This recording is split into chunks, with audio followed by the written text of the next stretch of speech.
few years ago, a friend asked me if I would be willing to help his family do a difficult task.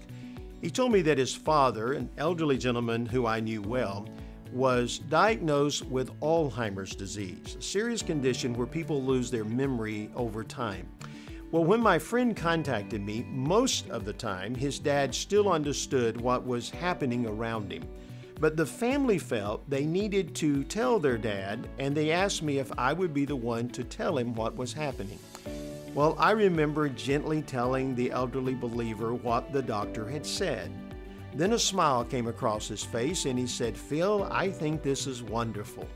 Well, I thought he misunderstood me, so I started to repeat it, but he interrupted me and said, "Phil, I know what this means." But he said, "Think about the bright side.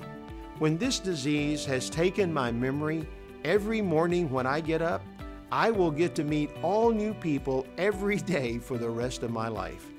Now, I must admit that wasn't the response anyone was expecting. That dear man, though, reminded me that regardless how bad a situation is, there is a blessing to be found if you look for it.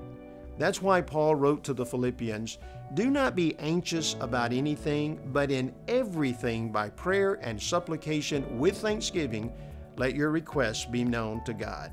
You know, anxiety looks for the worst in every situation, but hope looks for the best.